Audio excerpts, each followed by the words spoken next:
Buenos días, bienvenidos y bienvenidas a otro webinario del Centro de Educación Ambiental de la Casa de Campo. Hoy tenemos la suerte de contar con José Antonio Molina Abril, que es profesor titular del Departamento de Biodiversidad, Ecología y Evolución de la Facultad de Ciencias Biológicas de la Universidad Complutense de Madrid y también es investigador principal del proyecto BIMAST que nos viene hoy a presentar. Este proyecto analiza los servicios ecosistémicos de los espacios verdes urbanos mediterráneos. Bueno, él nos va a dar más detalles y, como sabéis, al final del webinario podéis hacer vuestras preguntas. Entonces, si tenéis cualquier duda o comentario, lo vais escribiendo ahí en el chat y yo luego al final hablaré con Juan Antonio, con José Antonio. Y nada más, ¿vale? Que os dejo con él, que tenemos un tema muy interesante. Muchas gracias por venir. Muchas gracias, Gemma. Muchas gracias. Bueno, efectivamente, lo que se va a plantear con esta presentación es hablar un poco sobre los primeros resultados que estamos ya teniendo de un proyecto de 2 años de duración. Es un proyecto TED de orientación es un proyecto de orientación estratégica a la transición ecológica y digital. Este proyecto dura 2 años y acabamos en noviembre de este año. No obstante, ya hemos empezado a tener, yo creo que resultados interesantes como para compartir con la ciudadanía, con las partes interesadas, que son todos los usuarios y beneficiarios de los espacios verdes. Lo primero de todo, voy a contextualizar nuestro trabajo porque yo creo que se entiende mucho mejor. Y lo primero de todo es hablar de lo que es una ciudad. Ya probablemente muchos de ustedes sepan algo sobre el ambiente urbano. En cualquier caso, y está muy bien explicado en la introducción a este seminario web que está colgado en la página de IA, estos medios urbanos tienen futuro en el sentido de que la población mundial cada vez más se concentra en urbanizaciones, ¿no? Más o menos densas, en lo que podríamos llamar pues, en ciudades, ¿no? Esto que es un patrón que nosotros en España la conocemos bien, tenemos digamos el concepto de la España vacía, sale con frecuencia en los medios, ¿no? Pero es un fenómeno global. Yo trabajo en investigación también en Latinoamérica y me sorprende cada vez que voy ver que tienen los mismos problemas, el campo se vacía y la población se concentra en grandes ciudades. Y este es es una patrón que parece que no cambia. Es más, vamos a ir cada vez a concentrándonos más en ciudades, ¿no? ¿Qué quiere decir esto? Pues si este patrón sigue así, las ciudades van a ser ecosistemas tremendamente importantes a la hora de su gestión y manejo, ¿no? Y esta es una foto aérea que me gusta mucho mostrar siempre en mis clases. Esto es Times Square en Nueva York. Es una foto aérea y ahí se ve pues parte de Manhattan, una parte muy reducida, y se ve toda de color gris, que corresponde pues, a los edificios, a las aceras, a las calles, ¿no? Con sus coches. Y solo un pequeño espacio de esta diapositiva, de esta foto, si ven ustedes a la derecha abajo, es verde. Eso corresponde pues a una especie de semi-huerto urbano que hay en la terraza, es de un teatro. Ahí pues tienen es la única porción verde de toda esta foto. Es muy ilustrativo, hombre, es cierto que es el centro de la ciudad, Nueva York, pero es muy ilustrativo para darnos cuenta y entender la diferencia que existe entre en una ciudad los espacios verdes y los espacios grises. normalmente en las ciudades, o al menos en el centro de las ciudades, lo que son los núcleos urbanos, lo que predomina son los espacios grises y frente a los espacios verdes. ¿En qué se caracteriza? Pues estos espacios grises corresponden a edificios y calles y carreteras y todo lo que contiene, ¿no? Donde la biomasa pertenece o corresponde fundamentalmente al ser humano y sus mascotas, diría yo, cada vez es más importante este contenido.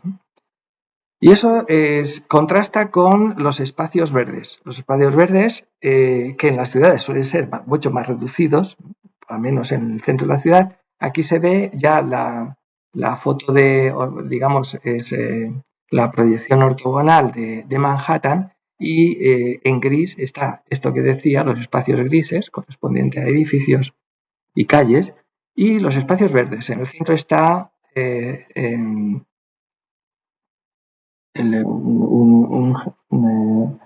un parque muy famoso, ¿no? Es Central Park en Nueva York.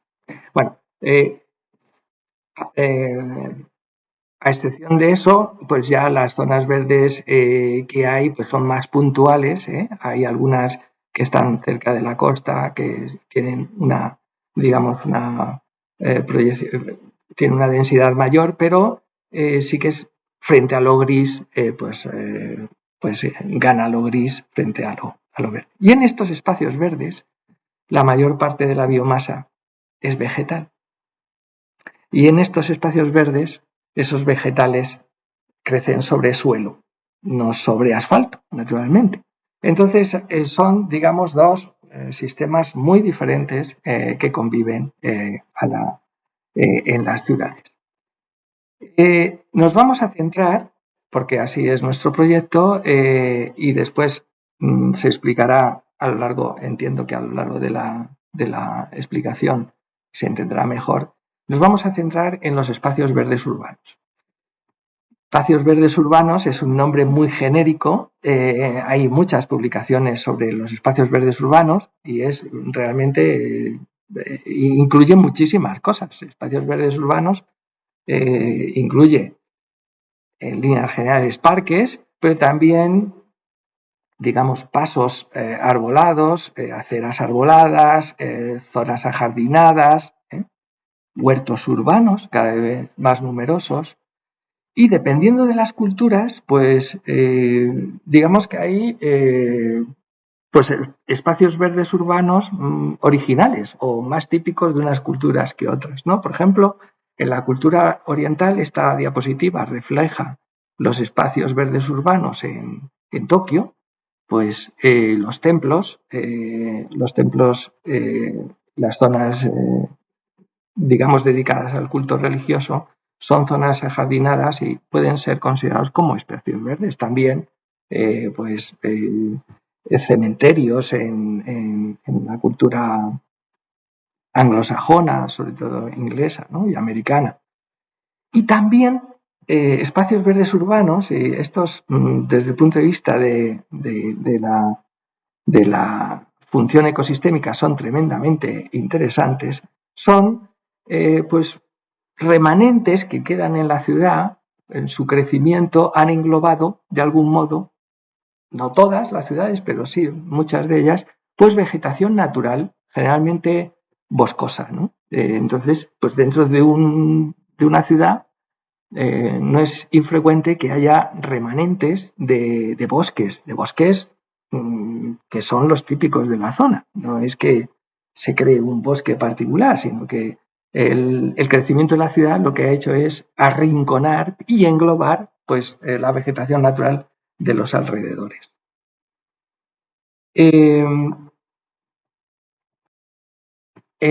Un ejemplo es de la diversidad de espacios verdes urbanos, pues uno no tiene más que ir y ver el catálogo de parques municipales de Madrid, ¿no? Pues hay mucho tipo de espacio verde, incluso rosaledas y colecciones botánicas y parques históricos singulares, hay parques forestales, hay un gran número de zonas verdes. Hay más de las que nosotros pensamos y es en buena medida porque muchas veces nos pasa desapercibido la cantidad de verde que tenemos a nuestro alrededor.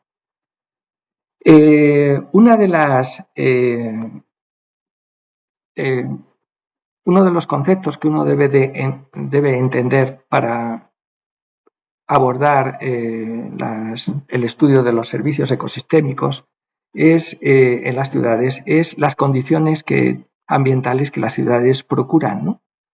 Y lo que procuran pues son en realidad un estrés ambiental en el sentido de que dentro de la ciudad, pues hay una más escasez de agua, o yo diría una peor regulación hídrica si lo comparamos con las áreas rurales adyacentes.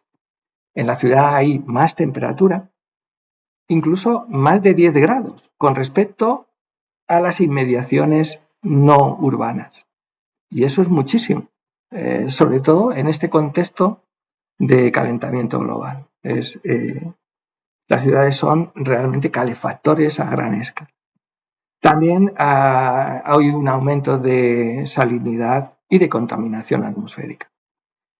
Eso es con respecto a factores abióticos, factores ambientales abióticos, pero factores relacionables con la vida, pues no tienen un patrón tan claro de aumentar, pero también el aumentar, el decrecer, realmente lo que implica no deja de ser un estrés que procura la ciudad, ¿no? Por ejemplo, disminuye la cantidad de polinizadores, puede aumentar o disminuir el número de parásitos, y en cuanto a la fragmentación, ahora veremos enseguida lo que es, pues es más alta, ¿no? Vamos a echar un vistazo aquí, yo diría a dos condiciones muy importantes, todas las que he enumerado lo son, y vamos a ver con los ejemplos de estudio de qué manera. Pero digamos que eso lo tenemos, se entiende fácilmente. Dentro de las ciudades, como decía, se han descrito hasta 15 grados, entre 12 y 15 grados más. Eso es mucho, con respecto al alrededores, que es muchísimo. Desde luego, hasta 10 grados es muy frecuente verlo en la literatura. Y eso con respecto a un factor estresante muy importante dentro de la ciudad. Pero otro es el factor de la fragmentación. Esta es una foto aérea del centro de Madrid. Ahí eso que se ve en verde, pues es el Retiro, ¿no? Y vuelvo otra vez al color verde, ¿no? Aquí, si ven ustedes, el color que predomina no es el gris que había en Nueva York, es el rojizo. Yo creo que es por las construcciones típicas de Madrid, ¿no? Que tienen tejados, ¿no? de otro color. Y bueno, lo que decía, yéndome al verde, es que pues no hay una continuidad de verde entre el Retiro más allá de las calles, que sí que se ve que tienen árboles y algo de verde, ¿no? Y después algunas áreas que corresponden a jardines Es decir, los espacios verdes no tienen en general un continuo en las ciudades, sino que están fragmentados como reflejaba, como mostraba esa foto aérea de Manhattan que vimos anteriormente. Dicho lo cual, desde un punto de vista de investigación, más bien diría, más que de investigación, no se reduce esto a investigación ni mucho menos, desde un punto de vista de procesos, la ciudad es un lugar, es un escenario muy, muy ilustrativo, muy interesante de estudiar cómo actúa la evolución y los procesos ecológicos. ¿Por qué? Ahí está un poco, se muestra en esta diapositiva porque ofrece nuevos espacios a los que la vida se tiene que acostumbrar. Son espacios nuevos. No, hasta que el hombre no ha llegado y los ha construido, pues no, la vida no ha tenido esa posibilidad de convivir con ellos, ¿no? Entonces hay situaciones, yo no he puesto muchas o algunas que pongo en clase, que son tremendamente curiosas, ¿no? Que puedan estar los vegetales o los animales en condiciones, digamos, tan difíciles en cierto sentido. Pero ahí se acostumbra, ahí se evoluciona y ahí se desarrolla la vida. Con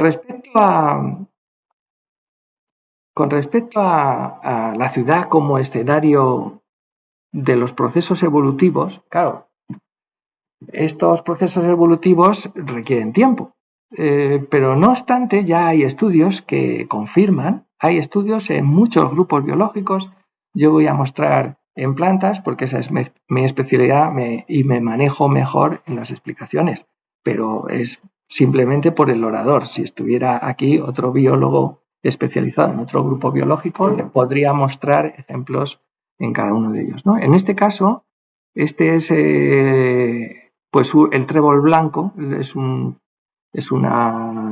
planta de la familia de las leguminosas, de la familia de los garbanzos, la lenteja, de las legumbres, ¿no? Bueno, pues este trébol blanco, Trifolium repens, es muy común, está muy extendido por todo el planeta. Entonces se hizo un estudio de un factor muy particular de esta especie, es que produce en relativamente gran cantidad ácido cianhídrico, sobre todo en sus hojas. Entonces se hizo un estudio a gran escala, a nivel planetaria, y se comparó el contenido de ácido cianhídrico en esta especie dentro y fuera de la ciudad. Y salieron datos significativos que las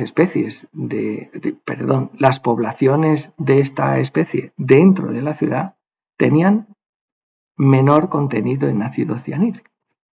¿Y qué es eso del ácido cianhídrico? ¿Para qué lo produce la planta? Bueno, pues digamos que hay un consenso en que es la producción de metabolitos secundarios tóxicos para los herbívoros, tienen que ver con la herbivoría. Es decir, es un modo de defensa de las plantas, por ejemplo, la producción de alcaloides, o en este caso de ácido cianhídrico, es un modo de que la planta se defienda frente a los herbívoros que se las comen.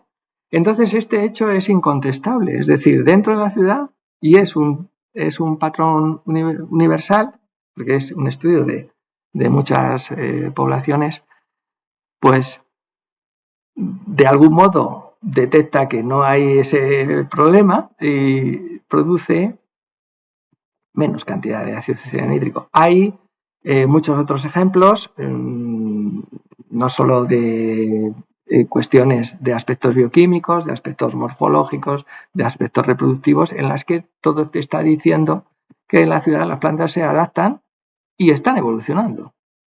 Nosotros, en nuestro proyecto, nos hemos centrado no en los procesos evolutivos, sino en los procesos ecológicos. En realidad, este proceso de urbanización a gran escala, a la que está sometido el planeta, lo que dicta la razón es, pues, de algún modo,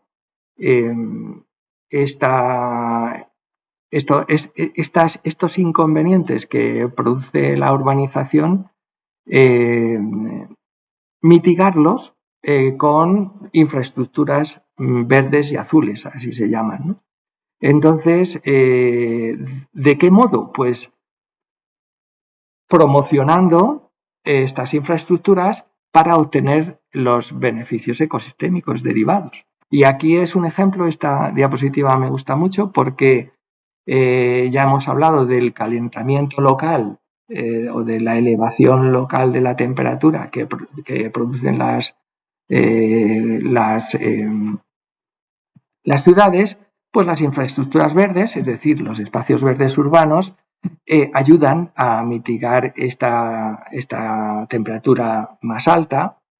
Las infraestructuras verdes y azules son pues los lagos, los ríos. La verdad es que Madrid, ciudad en la que estamos trabajando, no tiene una gran extensión de infraestructuras azules, porque estamos ante un clima mediterráneo con escasez de lluvias. Desde luego, en la época estival apenas hay lluvia. Entonces, no es un lugar donde haya una extensión grande de zonas azules. Pero, por ejemplo, en el norte de Europa sí, las ciudades tienen más extensión. Estas infraestructuras naturales o basadas en naturaleza reducen el ruido, ayudan al almacenamiento y secuestro de carbono, mitigan, por tanto, el calentamiento global, pueden producir alimentos, provisionar hábitat, regulan, tienen una capacidad de regulación hídrica. Todos conocemos que cuando llueve hay unas lluvias muy intensas. Las ciudades pues tienen una facilidad, digamos, por bien que esté el drenaje, pues tienen más, digamos, posibilidad de inundaciones que en los medios rurales circundantes, pues porque hay más superficie asfaltada, hay más superficie de edificios, es decir, el suelo infiltra menos. Entonces eso digamos que ayuda o facilita más las inundaciones. Entonces estos espacios, estas infraestructuras, lo que ayudan es a aumentar precisamente o a facilitar esa regulación hídrica. Actividades recreativas y culturales, eso es tremendamente importante. El hombre sigue conectado porque es parte de la naturaleza. Entonces estas infraestructuras no solo tienen valor, digamos, desde un punto de vista ecosistémico, sino también, y muy importante, social y cultural. Y, naturalmente, ayudan a purificar el aire. En este contexto, también y fue una de las cosas cuando pensamos en el proyecto, es dónde estudiar, qué estudiar. Qué estudiar es los servicios ecosistémicos en los espacios verdes. Pues que los espacios verdes son muy diversos, como ya he dicho, y dentro de los espacios verdes, sea el espacio verde que sea, pues es que hay dos tipos de ambientes. Por lo menos, si nos fijamos en las plantas, ¿no? Y hemos tomado siempre la vegetación como descriptor de los hábitats, en nuestro caso. Entonces, tenemos especies cultivadas frente a especies espontáneas. Eso es la primera gran diferenciación que existe en los espacios verdes urbanos. Todo espacio verde tiene, generalmente, o siempre, diría yo, sus plantas cultivadas y sus plantas espontáneas que a lo mejor ni las vemos. Y voy a poner este ejemplo aquí, que es este edificio rojo. Pues es parte de la Facultad de Ciencias Biológicas en la Complutense, que es donde trabajo. Y es lo que veo desde mi ventana, pues es lo que digo, con más propiedad, lo que veo, ¿no? Esta es una calle y hay una hilera de plátanos puestos ahí, cultivados con sus alcorques, ¿no? Claro, el plátano es cultivado. Algún día pusieron pues una hilera de plátanos. Pero en los alcorques, cuando uno se detiene en los alcorques, ve que hay muchas plantas que nadie ha puesto. Además, hay muchísimas plantas en un alcorque de 1 metro cuadrado. Pues el otro día los conté y había más he puesto 10, pero después encontré otra. Entonces, como son 11, puedo decir que hay más de 10 especies nativas que nadie ha puesto. Es decir, tenemos una especie que es cultivada y un montón de especies que nadie ha puesto ahí y que viven, pero tan ricamente. Están ahí, tan... Con respecto a las especies cultivadas, hay un factor que no deja de ser muy interesante, creo que explica mucho nuestra composición de especies cultivadas en las ciudades. Este es un esquema de el número de especies, se refiere a árboles y arbustos, en realidad, de especies cultivadas que hay en Los Ángeles en función de su origen geográfico. Es decir, la ciudad de Los Ángeles está en California, en Estados Unidos, y tiene en número, entonces han contado el número de especies que plantan en California, ya digo que se refiere fundamentalmente a árboles y arbustos, y han averiguado de dónde viene. Pues este viene de no sé dónde, viene de dónde. Y la mayor parte de ellos, 192 especies que cultivan en los espacios verdes urbanos de Los Ángeles, provienen de Eurasia, del continente euroasiático. Es decir, la mayor parte les debe atraer lo exótico. Esto, si hiciéramos los cálculos nosotros, pasaría igual, pero en sentido inverso. Pero lo muy interesante, en mi opinión, es que 58, el menor número de especies cultivadas en Los Ángeles, provienen de la cuenca del Mediterráneo. Y ustedes dirán, bueno, pues tampoco me parece muy... Ya, pero es que Los Ángeles tiene clima mediterráneo. El clima mediterráneo es un clima extratropical en el que en la época calurosa hay un periodo que no llueve. Y es un clima muy estresante, pero también que procura que haya mucha biodiversidad en especies.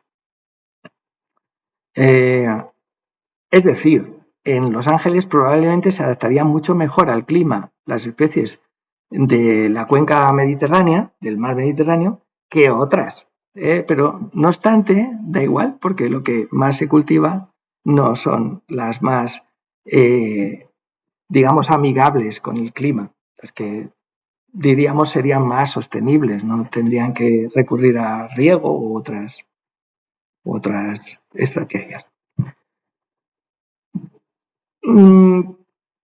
Como esto es así, nosotros nos enfocamos en, digamos, en las que no nadie cultiva ni nadie las pone, las que salen ahí y ahí están, ¿no?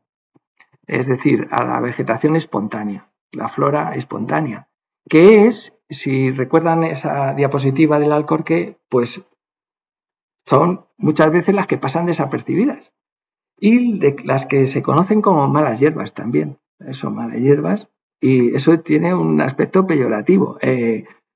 Para los botánicos no son malas hierbas y bueno, para quien estudia la biodiversidad no son malas hierbas, pero es cierto que la palabra existe y malas hierbas ya uno piensa en arrancarlo.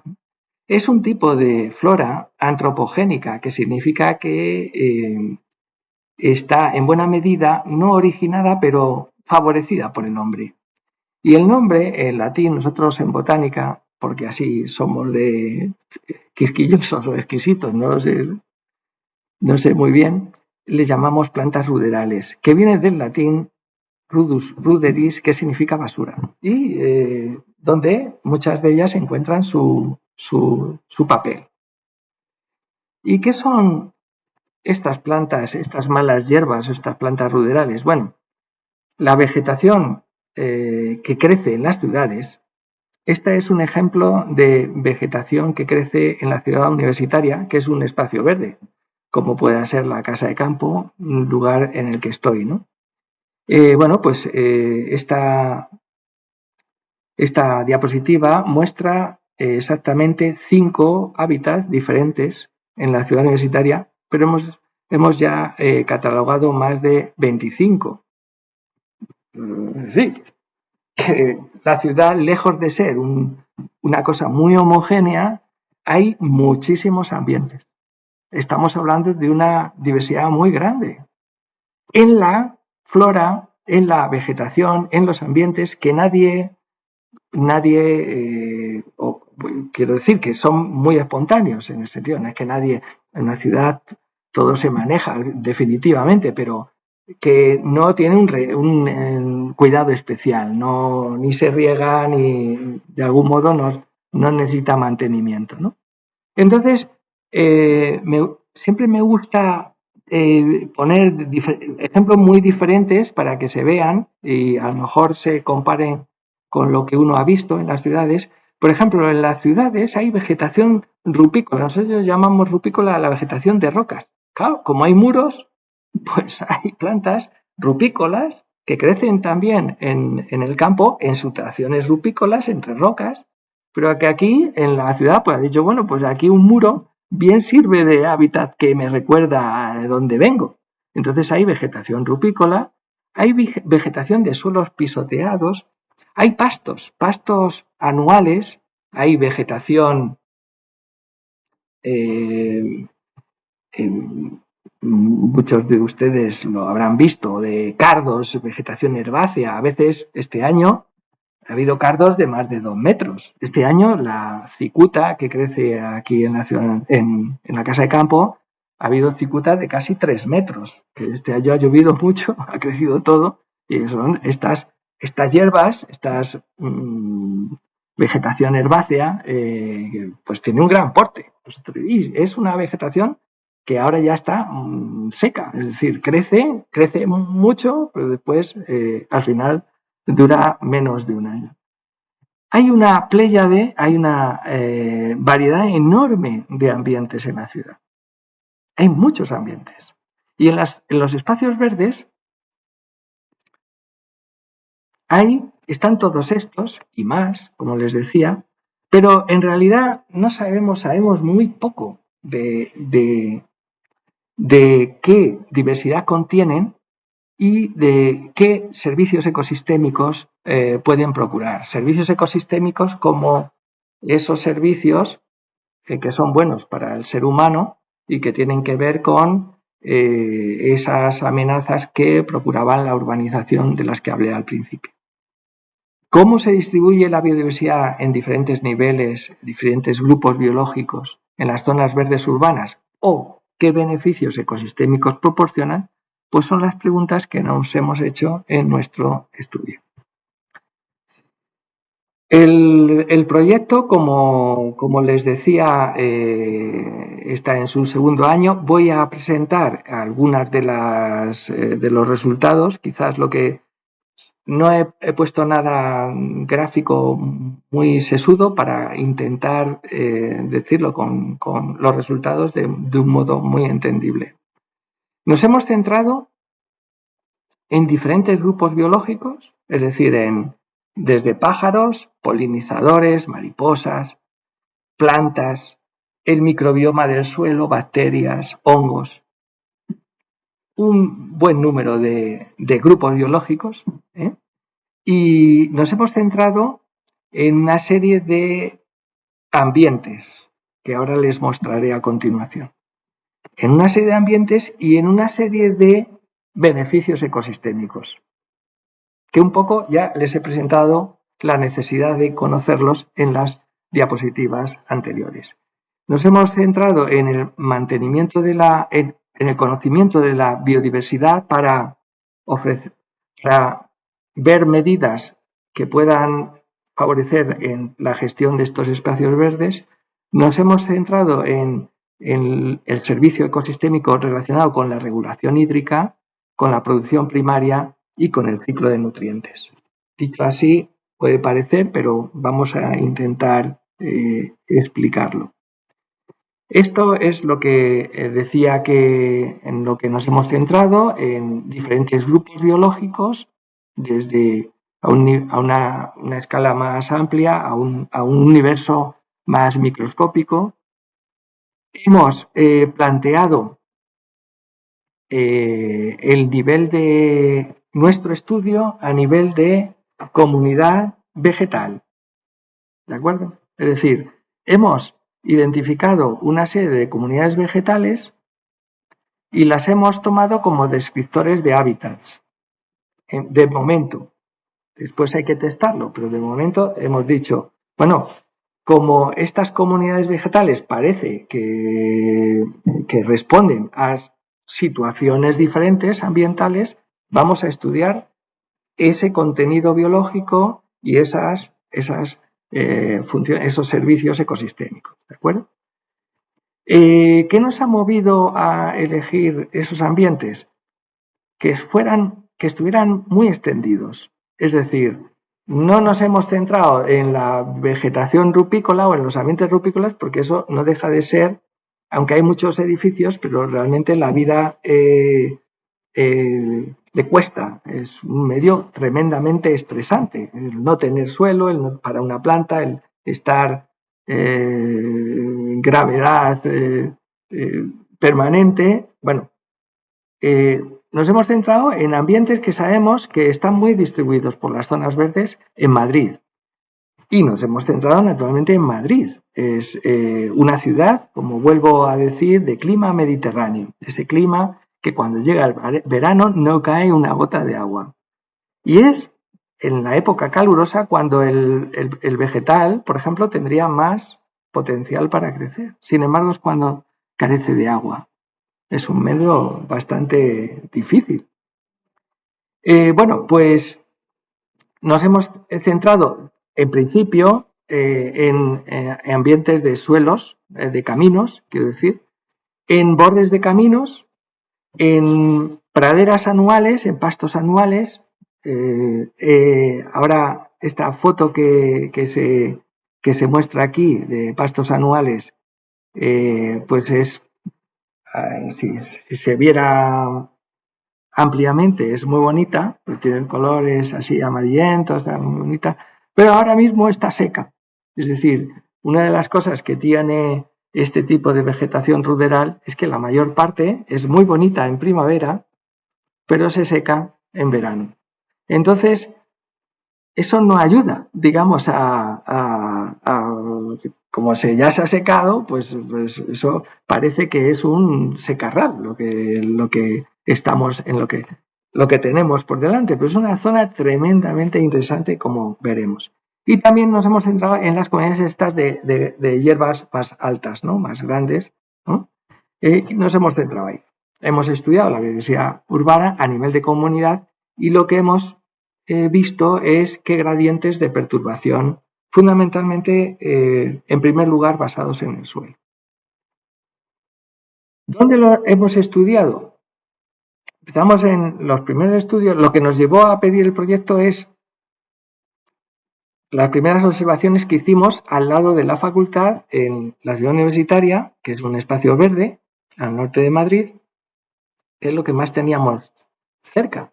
Entonces ahí ya nos dimos cuenta que había cosas que tenían pinta de procurar diferentes y muy diferentes servicios ecosistémicos. Pero claro, una cosa es pensarlo y otra es verlo, estudiarlo, investigarlo y conocerlo. Entonces lo que planteamos en el proyecto es una serie de parques. En principio eran 5, después lo redujimos a 4 porque el número de muestras vimos que era demasiado para hacerlo en 5 y lo redujimos a 4 parques en los que hemos estudiado estos ambientes, ¿no? Ruderales. Estos han sido la ciudad universitaria, el Parque Conde de Orgaz, la ELIPA y la Casa de Campo. Hemos procurado evitar el sur de Madrid, no por ninguna cuestión particular, sino más bien porque el sur es un ambiente de yesos, entonces íbamos a no comparar situaciones ambientales parecidas. Bueno, el primer resultado que nos ha salido es, y lo que íbamos persiguiendo un poco también, es ver si las comunidades vegetales, si las plantas, eran buenos descriptores de ambientes urbanos y de sus servicios ecosistémicos asociados, si es que lográbamos asociarlos con alguno. ¿Por qué? Pues porque es relativamente fácil ver a una planta, bueno, fácil si vas en la época adecuada, ya como he dicho, pero bueno, las plantas siempre no se mueven, quiero decir, no tienes que estar atento a ver si circulan o no, es más fácilmente observable. Entonces, los parámetros que medimos fue en este primer trabajo, productividad vegetal, es decir, al final recoges el vegetal y lo pesas, lo secas y lo pesas. Composición florística, carbono orgánico total en suelo, actividad enzimática y nutrientes disponibles y capacidad de campo y densidad aparente en suelo. Es decir, hay unos parámetros que van al mundo biológico y otros parámetros que van al mundo de suelo.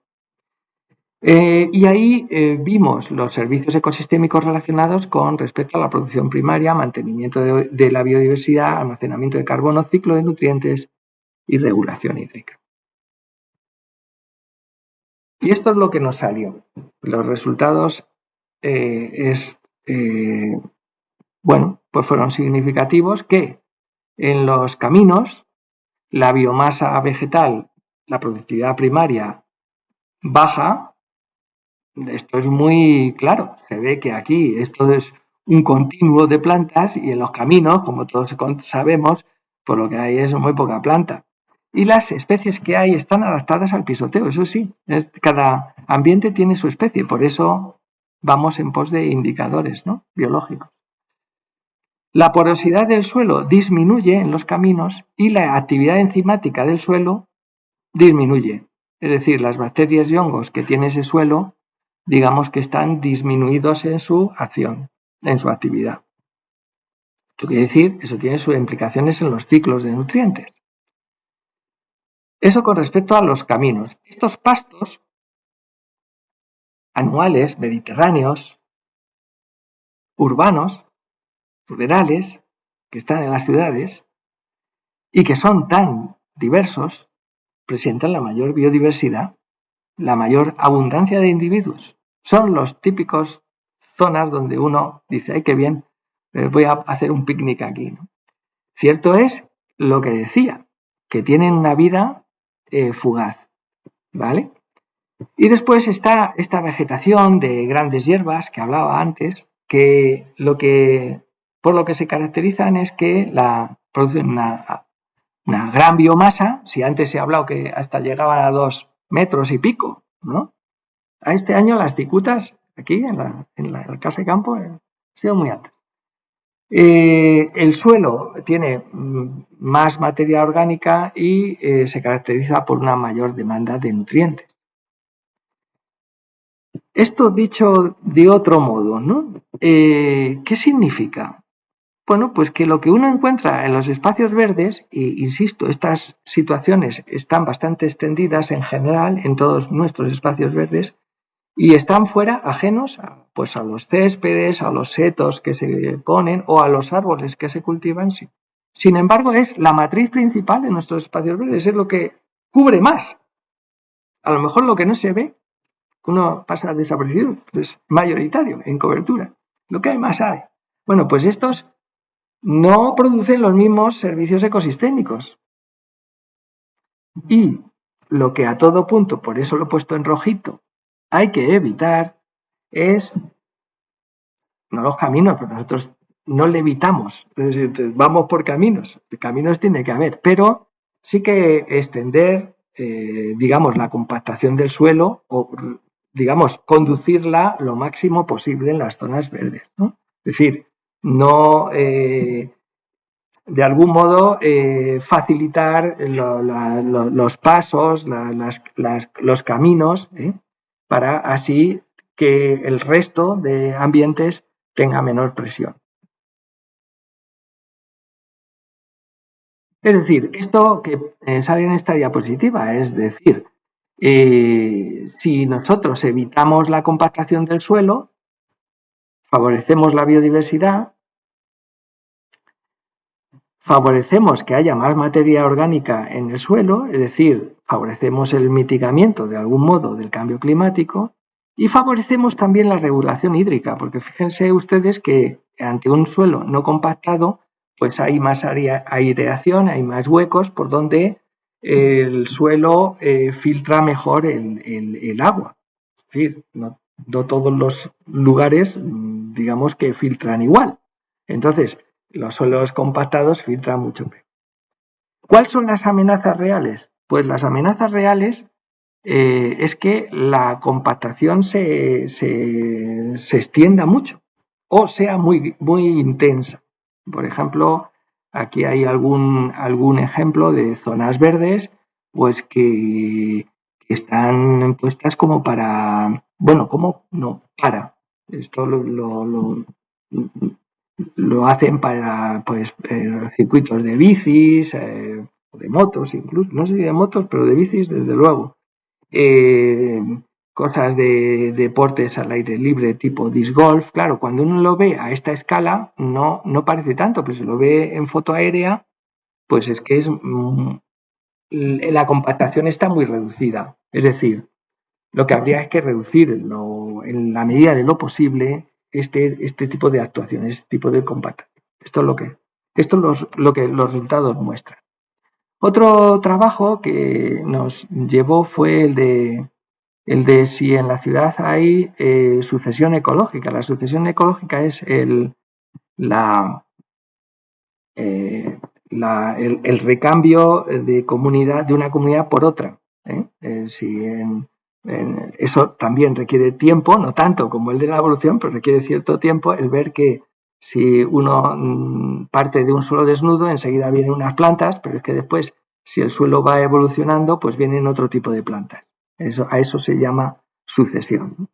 Pues hay dos tipos de pastos en las ciudades, ese pasto anual que ya les he presentado, y hay otro pasto vivaz, no sé si ven estos cepelloncillos de aquí, y todo apunta a que es una sucesión natural la que hay en estas situaciones, ¿no? Bueno, pues existe esta sucesión, es buena esta sucesión, es buena esta sucesión. Claro, ¿esto qué significa? Pues significa que si hay sucesión y los pastos anuales son finalmente colonizados por los vivaces, es decir, por los perennes, ¿perdemos o ganamos servicios ecosistémicos? Es decir, en otras palabras, ¿hay que dejar, si es que existe la sucesión, que actúe? ¿O es mejor que el hombre ahí tome cartas, el ser humano tome cartas en el asunto y de algún modo maneje el asunto? Bueno, pues nuestros resultados es que este reemplazo de comunidades anuales por comunidades vivaces favorecía la mayor parte de los servicios ecosistémicos, es decir, más almacenamiento de carbono, más regulación de agua y mejor ciclo de nutrientes. Solo había una pérdida ligera de biodiversidad, es decir, los pastos anuales recogen más biodiversidad que los pastos vivaces. ¿Cuál sería las conclusiones del asunto? Pues las conclusiones del asunto sería, quizás en el manejo, es decir, de dar algún consejo, es dejar que la sucesión ecológica actúe, es decir, si hay un reemplazo de vivaces por anuales, pues eso va a favorecer la mayor parte de los servicios ecosistémicos, pero de algún modo manejar algunas áreas no mayoritarias, pero sí algunas, para que conservemos ese pico de mayor biodiversidad. Habida cuenta que desde este estadio más inicial favorece los posteriores, ¿no? Hay para esta sucesión, pues actividades que llegan digamos que de la situación más evolucionada se pasa a una más inicial. Por ejemplo, el arado hace volver a empezar el proceso de sucesión. El desbrozado no se conoce. Entonces, lo que como la última diapositiva mostrará es, habría que meter en esta ecuación el manejo para ver hasta qué punto el tipo de manejo influye también en los servicios ecosistémicos. Con respecto a la producción primaria y ciclo de nutrientes, un poco ya lo he venido a decir, pero este fue el primer trabajo, los dos anteriores que muestran son solo de la ciudad universitaria, que nos sirvió como principio para extender, para hacernos la pregunta a nivel ya de más extensivo de espacios verdes urbanos y además mediterráneos, bajo clima mediterráneo, y vimos lo siguiente, es que la vegetación herbácea anual recoge más biodiversidad, la vegetación herbácea perenne más biomasa, los pastos anuales mayor abundancia y los pastos perennes contribuyen más al carbono. Es decir, que a una escala más extendida, cada ambiente desde el punto de vista vegetal dice cosas diferentes. Es decir, es muy interesante contrastar si este patrón está en otros grupos biológicos, se da en otros grupos biológicos y se puede extender las conclusiones. A una escala no, digamos, tan local de suelo vegetación, sino un poquito más amplia se está trabajando con la biodiversidad a nivel de aves y de murciélagos. Entonces, la idea final es intentar relacionar a diferentes escalas los diferentes niveles de biodiversidad.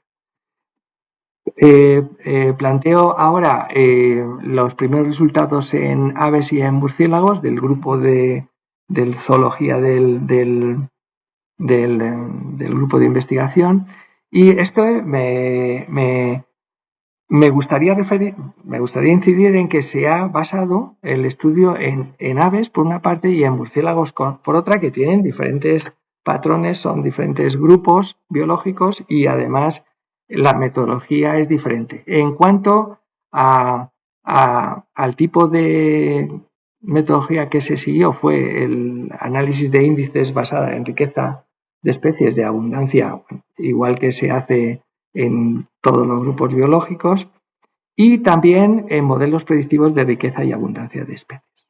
Con respecto a la metodología, nosotros en las plantas se hace, ya les digo, en situaciones estáticas, en áreas generalmente de 1 metro cuadrado, pero las aves y los murciélagos requieren otra metodología. Los polinizadores otra metodología y el microbioma otra metodología. En este caso, la metodología que se utiliza en pájaros y en murciélagos es el transecto finlandés, que es 200 metros a 2 kilómetros por hora y ver las observaciones que hay a ambos lados del camino a 25 metros, dentro de los 25 metros a derecha y a izquierda. Entonces, del mismo modo se hace con murciélagos a otra hora del día, naturalmente, y con otra metodología que es mediante micrófonos de ultrasonidos.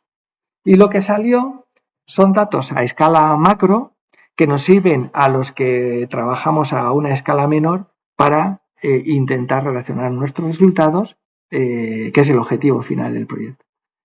Y los primeros resultados que dan son, hay una diversidad en número de especies muy interesante, la mayor diversidad, y se puede a lo mejor discutir al respecto, es en el campus de la UCM, en la ciudad universitaria, y la menor es en el Parque de la Elipa.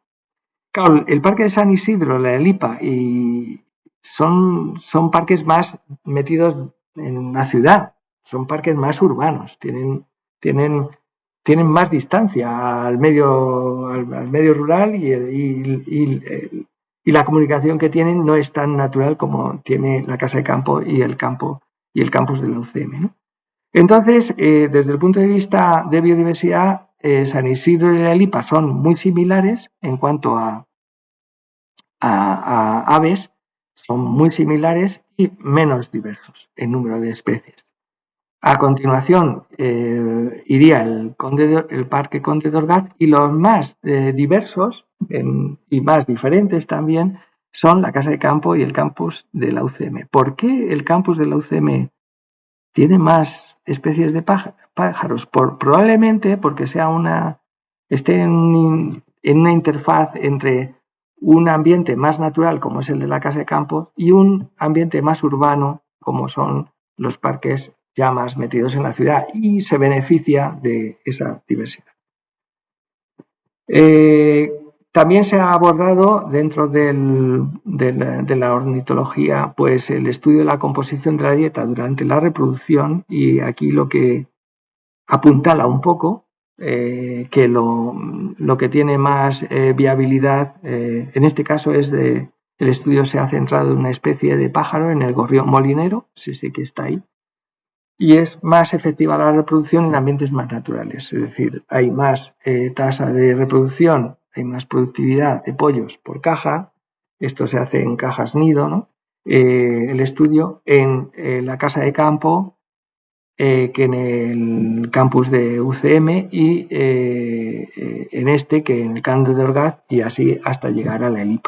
De modo que los parques más pequeños y más urbanos, digamos, albergan una menor biodiversidad natural, biodiversidad referida al mundo natural y espontáneo, tal como hemos abordado este trabajo.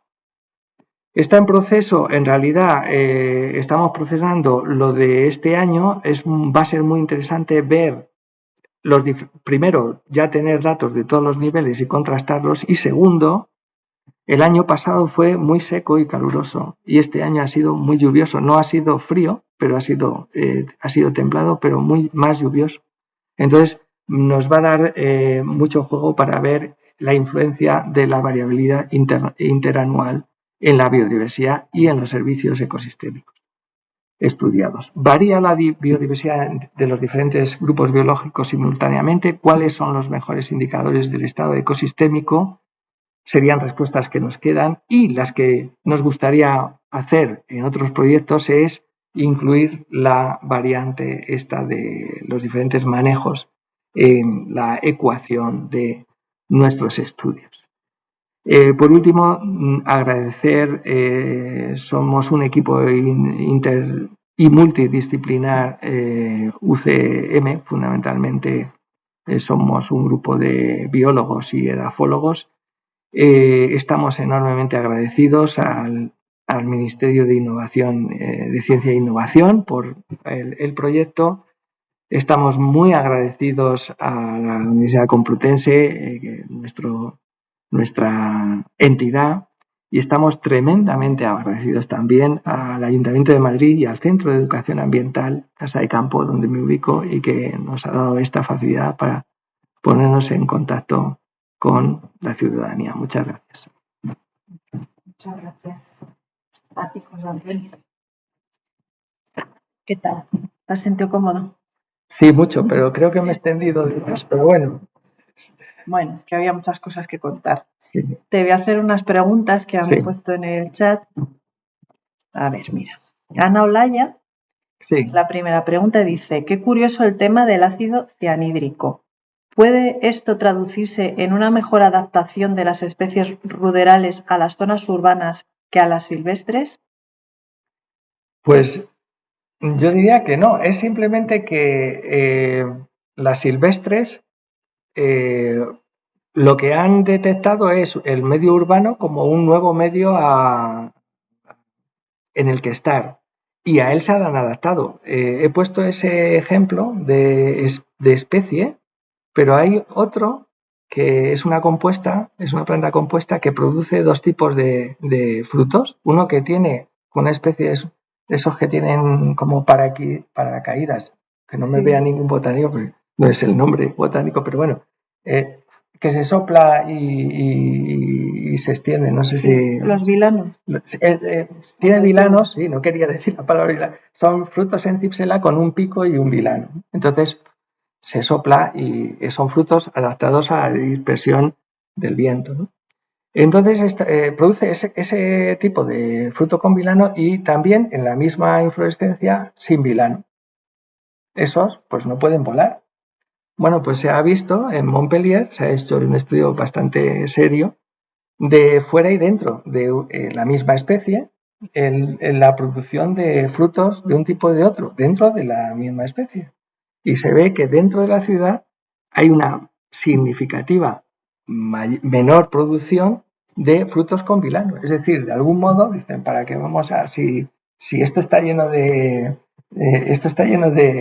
carreteras, que no nos compensa producir, más bien nos compensa producir frutos alrededor que sabemos que estamos a frutos que de algún modo, no digo yo que se haya, no sé si es la palabra detectado, pero bueno, de algún modo las plantas responden, o sea, se está viendo en tiempo real. Se han visto además en muchos grupos biológicos, no me gustaría centrarme solo en plantas, aunque es lo que conozco y puedo responder mejor, pero pues está el típico ejemplo del mosquito del Beso de Londres, en fin, que los grupos biológicos están emprendiendo la evolución por su cuenta y lo que nos estamos dando cuenta es que el medio urbano es un modo, primero muy cercano, pero después muy rápido de ver cómo pasan las cosas, cómo están pasando procesos evolutivos y procesos ecológicos. Nosotros nos hemos centrado en los ecológicos, pero hay, o sea, los evolutivos están ahí, es decir, y ya hay bagaje científico que apunta a que las especies en el medio urbano pues tiran por su cuenta. ¿Por qué? Pues porque tienen otras condiciones y se adaptan a esas condiciones. Y bueno, eso es lo que, Ana, yo creo que, no sé si he respondido a tu pregunta, pero eso es lo que se me ocurre. Sí, seguro que sí. A ver, hay otras más. Belén García comenta, precisamente ayer viendo las noticias de las altas temperaturas en ciudades de Andalucía, se veían sus plazas sin ningún árbol, como también pasa en Madrid. ¿Crees que esto está cambiando? Bueno, yo lo que creo es que hay que tener la mayor cantidad digamos, de defensa posible a que la ciudad sea lo más verde posible. Yo creo que a eso se tiende. O sea, las ciudades verdes, las ciudades sostenibles, las ciudades resilientes, yo creo que estamos en el camino. Es que venimos de una situación donde no hemos visto donde no hemos visto tan cerca, ¿no? En los últimos años hemos tenido unos pulsos en Madrid brutal, bueno, en la península, en el Mediterráneo, brutales, no conocidos hasta ahora. Todo el planeta tiene un calentamiento global, pero hay zonas que lo notamos, que se ve, se palpa, ¿no? Entonces, eh, yo creo que sí que cada vez se es más consciente de que hay que hacer un esfuerzo porque las verdes sean, porque las ciudades sean lo más verdes posibles para mitigar el cambio climático, para mitigar estos picos de calor. Los picos de calor probablemente sucedan, pero se pasa mejor, digamos, cuanto más sombra haya, cuanto más árboles haya, cuanto más espacios verdes haya. Y no solo en los espacios verdes. Has citado Andalucía, pero Andalucía las casas las pintan de blanco. Y las construcciones modernas, pues hay muchos, en los edificios hay muchas persianas negras y tal.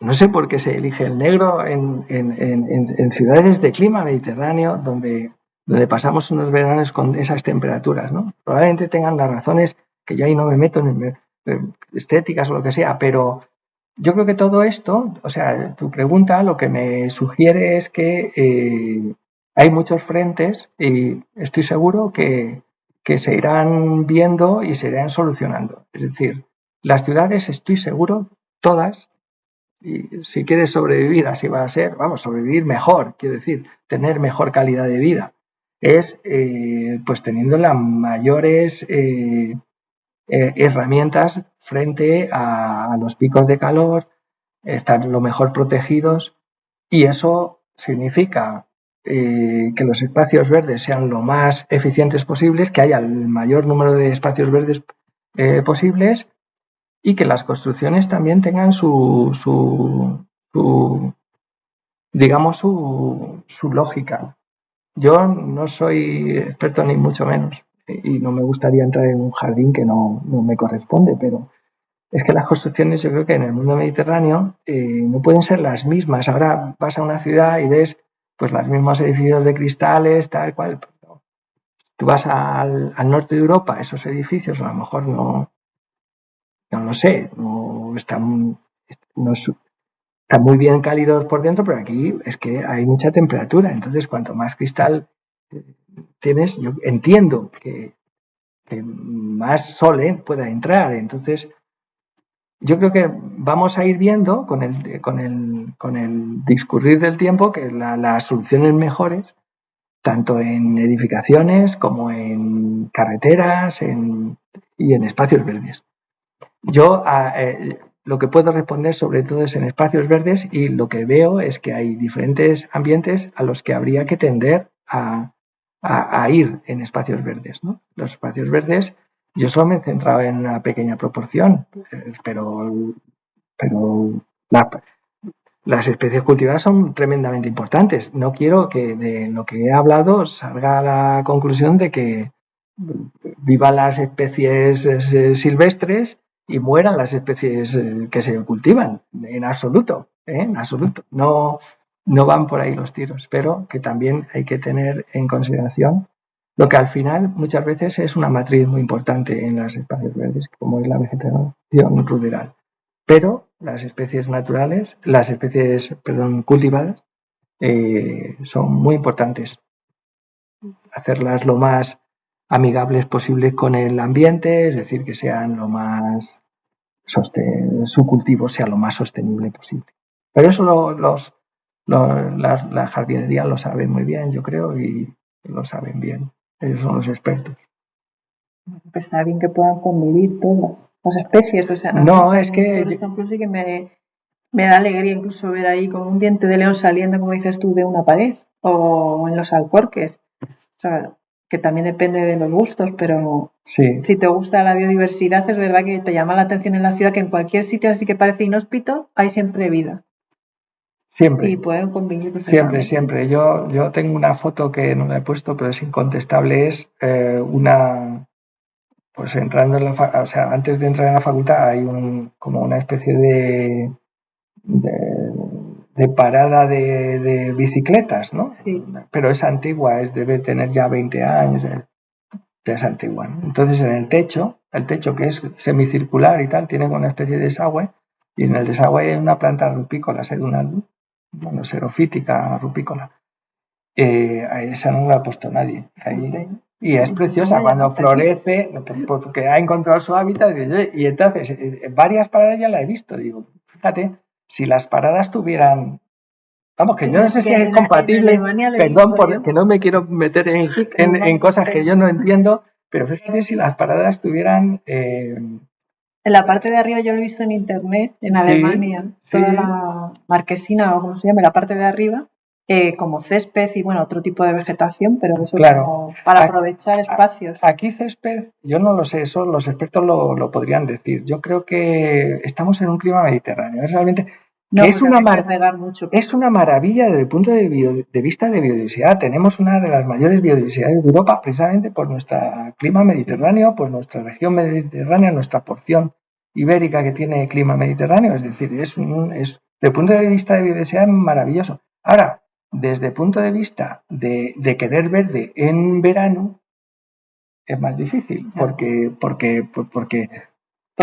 hay verdes, hay matorrales verdes en verano en el mundo mediterráneo, pero claro, no sé si ponerlo en una marquesina, eso se puede poner. Ahí está, el ser un álbum, sé que está allí, está tan pancho, se pone muy, muy bonito a finales de primavera, ¿verdad? Y ahí está, ¿sabes lo que te quiero decir? Hombre, la sombra que produce, yo creo que es poca, ¿no? Y nada, pero de algún modo... Bueno, oxígeno, sí, de algún modo está, y de algún modo, no lo sé cómo, el dejar un césped arriba de las paradas a lo mejor es muy costoso, porque si tú metes mucha agua ya estás...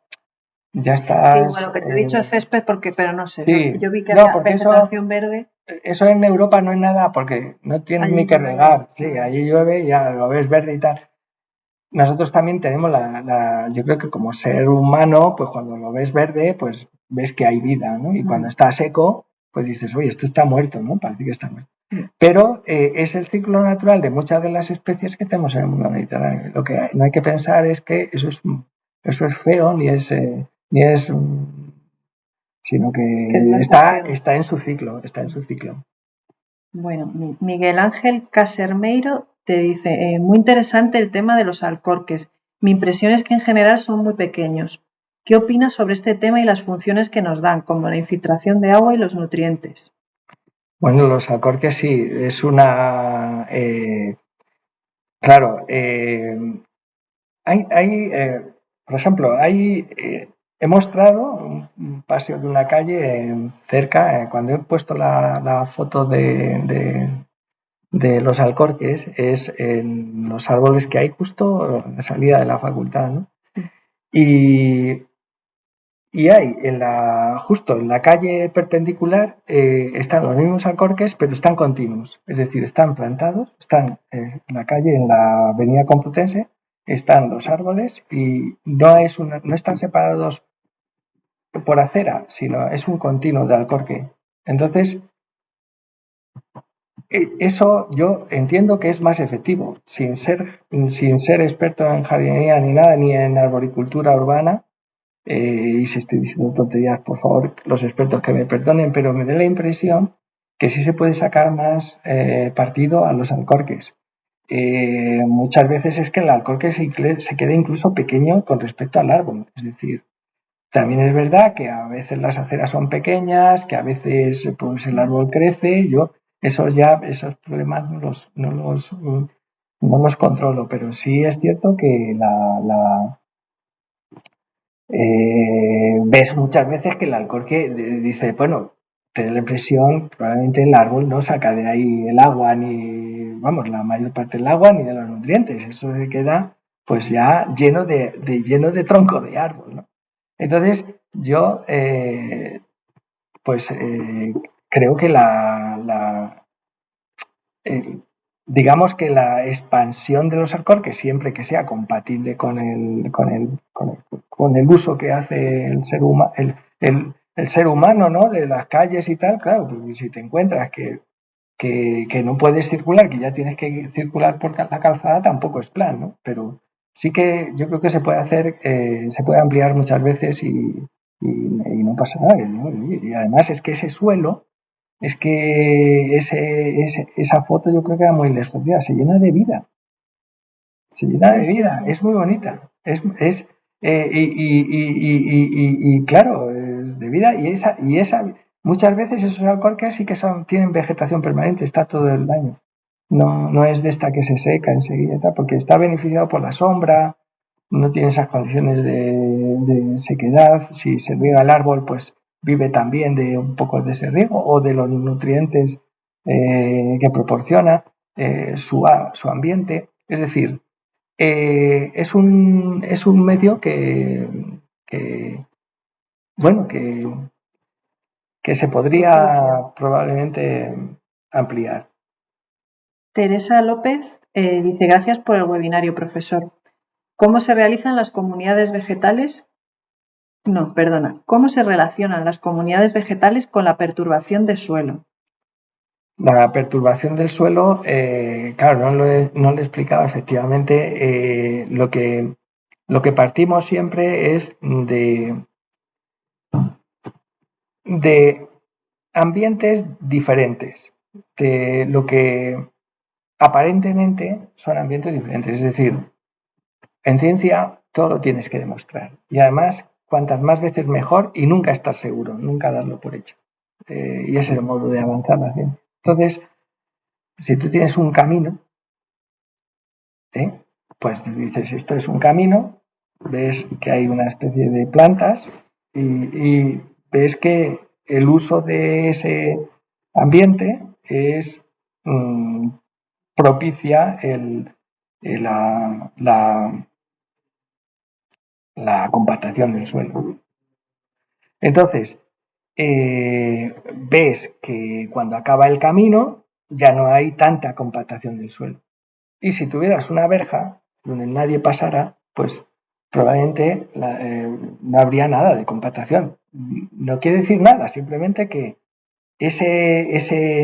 esa ese impacto en función de la compactación no actuaría. Es decir, tenemos en el suelo actúa mucho, en los márgenes menos, y si tú pones ahí una defensa, una valla, y lo dejas, pues ya no actúa, no hay quien pase, no se pisotea el suelo. Entonces, ese gradiente de perturbación se mide con parámetros gráficos, con parámetros de porosidad del suelo, de capacidad de infiltración, con actividad enzimática, con contenido de materia orgánica. Entonces uno ve, hay un gradiente de esos parámetros. En una de las diapositivas vi los parámetros que medíamos y lo que consideramos que se relacionaba con qué servicios ecosistémicos se relacionaban. En la historia que trabajamos nosotros es que en la ciudad hay, como en la naturaleza también, hay diferentes tipos de perturbaciones. Es decir, está claro que el pisoteo es una de ellas, pero ¿y el pis de los perros? También, de las mascotas. O hacen obras y remueven el suelo. En la ciudad universitaria ahora mismo está la canalización del agua, pues hay obras, pues remueven el suelo. Entonces, y se superponen, es decir, pueden superponerse, es decir, una perturbación puede estar superpuesta a otra. Entonces, lo que se busca es qué indicadores biológicos pueden estar más relacionados con qué perturbaciones ecológicas, ambientales, en este caso de suelo. Pueden ser de suelo, pueden ser de otro tipo, de otra naturaleza. Y en el caso de las perturbaciones de suelo, que son las que hay en abundancia en las ciudades, lo que procuran son una heterogeneidad de servicios ecosistémicos. Por tanto, el modo de medir, y vuelvo a la pregunta de cómo se relacionan las comunidades vegetales con la perturbación del suelo, es a través de cómo se relacionan las perturbaciones las perturbaciones de suelo, las comunidades vegetales con la perturbación. Es a través de los servicios ecosistémicos que producen. Es decir, nosotros relacionamos biodiversidad, composición florística, con actividad enzimática, materia orgánica y por ejemplo, o capacidad o porosidad del suelo. Y eso te da una serie de estados, es decir, este ambiente tiene más compactación de suelo, o este ambiente tiene menos compactación de suelo. Entonces, claro, las comunidades biológicas son diferentes. Nosotros hemos hecho el estudio en plantas, también en el microbioma del suelo. Se puede hacer el estudio en hormigas, en otros grupos biológicos. Y si así se obtienen, si se relacionan, si se correlacionan, si hay una relación estadísticamente significativa diferente entre unos y otros ambientes, es posible relacionar la biota con el medio abiótico. Y las especies más características se toman como indicadores del estado de calidad de los servicios ecosistémicos. De modo y manera que tú puedes decir, esta especie vegetal, hemos visto ahí en la diapositiva de caminos, había una planta rosita que es Spergularia purpurea, que es típica de esos ambientes. Pues mira, esta especie, cuando la veas, y la veas muy abundante, estás en un camino, está adaptada a esos medios. Plantago Cornonopus está adaptada a esos medios de pisoteo. Y esos medios de pisoteo tienen unas funciones ecosistémicas de menor calidad, porque las hemos correlacionado. Es decir, ya sabemos que esos tienen suelos muy compactos, la infiltración de agua es menor, que tienen suelos con poca materia orgánica, la mitigación frente al carbono, frente al cambio climático es menor, secuestran menos carbono, etcétera, etcétera. La actividad de ciclos enzimáticos es menor, procura un ciclado de nutrientes peor.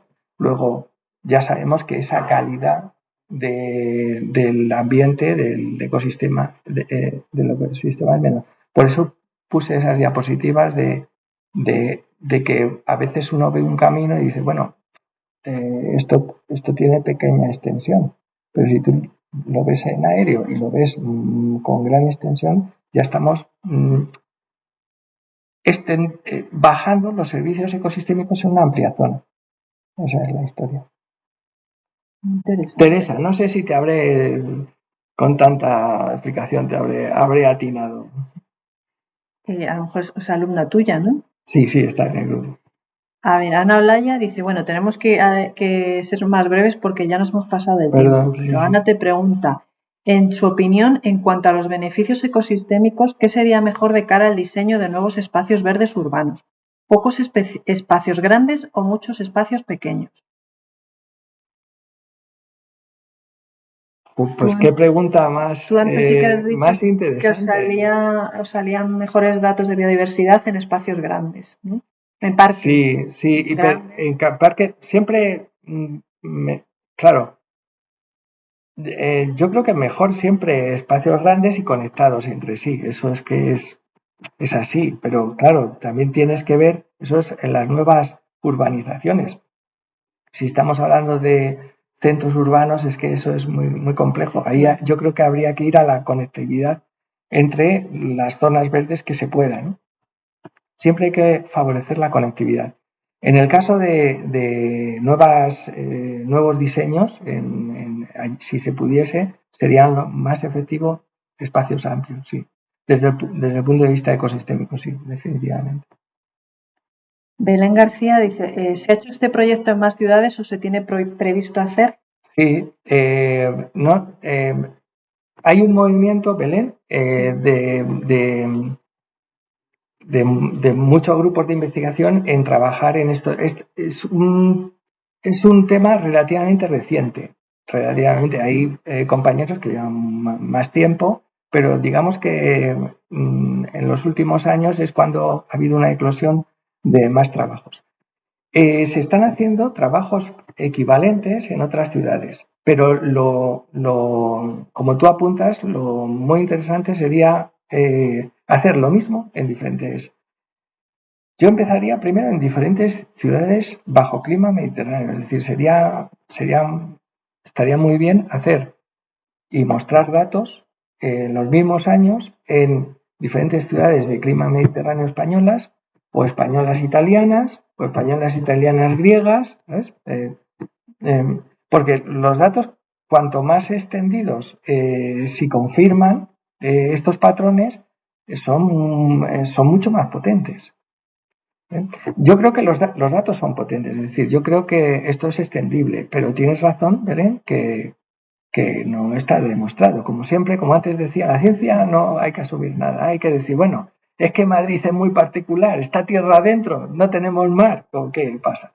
Pues hacerlo en otra. Claro, lo que sí que continuaría es primero afianzar si bajo clima mediterráneo este es un patrón extendido. ¿Por qué? Pues porque es más fácil encontrar comunidades similares. Es decir, si tú vas a Sevilla, pues a lo mejor la misma composición de plantas no vas a encontrar. Habrá plantas comunes, pero habrá plantas típicas del sur, ¿no? Y de clima más cálido, pero sí el mismo tipo de comunidad. Es decir, pues pastos anuales hay, de pisoteo comunidades anuales, herbáceas vivaces hay, y muy parecidas.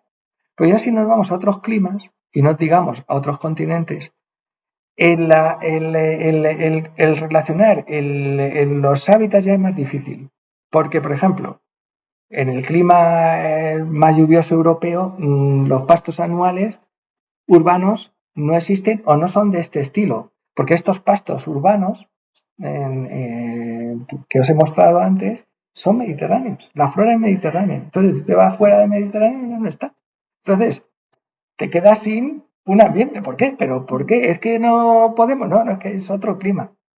decir, yo primero fijaría, sería muy interesante hacer el trabajo equivalente en otras ciudades, contactar con colegas y hacer, o sea, yo lo que veo como preferente ahora mismo es después de relacionar los diferentes grupos biológicos, sería introducir la variable manejo. Eso sí, yo lo veo como muy interesante.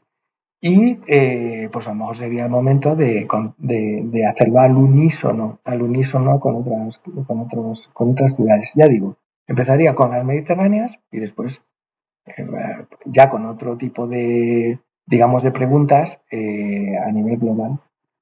Pero las comunidades espontáneas urbanas son tremendamente interesantes, pero no solo desde el punto de vista de biodiversidad, que lo son, del mantenimiento de la biodiversidad. La mayor parte de la población va a vivir en ciudades. Bueno, ya vive en ciudades, más del 50% vive ya, pero es que en el año 50, que no sé cuál el porcentaje, lo he leído, no me acuerdo, pero es muy grande. Quiere decir que muy buena parte de la biodiversidad se va a relacionar ya con la población que esté en la ciudad. Entonces es muy importante la percepción de biodiversidad en la ciudad, porque si no se conserva a nivel planetario. Si la población no tenemos noción de lo importante que es la conservación de la biodiversidad, no se conserva. Y como va a vivir en el medio urbanizado al menos, pues la población tiene que conocer muy bien la biodiversidad para conservarla, pero también por los servicios ecosistémicos, y es que vivimos gracias a eso. Entonces, a día de hoy, pues los servicios ecosistémicos que prestan las zonas verdes en las ciudades, en mi opinión, es mejorable, muy mejorable. Me parece una reflexión muy interesante para acabar el webinario. Muchísimas gracias, José Antonio, por estar aquí, por venir, por compartirnos todo. Y bueno, a lo mejor el año que viene, cuando proceséis todo el proyecto, podemos hacer otro seminario. Me encantaría, sí, me encantaría, sí, sí. Muchas gracias. Estamos en contacto. Y nada, el resto, pues desearos buen fin de semana. Os voy a invitar también, bueno, os vamos a invitar, tenemos un taller el 13 de julio en colaboración con SEO BirdLife y es sobre recursos para el fomento de biodiversidad. Es para familias con niños mayores de 7 años y va a haber una charla sobre pues, distintos refugios de fauna, comederos y demás, y también una parte práctica. Entonces, si queréis apuntaros, escribir a infocasacampo@madrid.es, es gratuito y estáis todavía a tiempo. Y también pediros, por favor, que no os olvidéis de rellenar una evaluación que tenéis ahí en el enlace de nuestro canal. Y bueno, si queréis ya suscribiros y dar la campanita y así ya os llegan todos los webinarios que hagamos. Y nada más, que muchísimas gracias otra vez, José Antonio, y que nos vemos después del verano, yo creo, ya en septiembre. Un saludo a todos.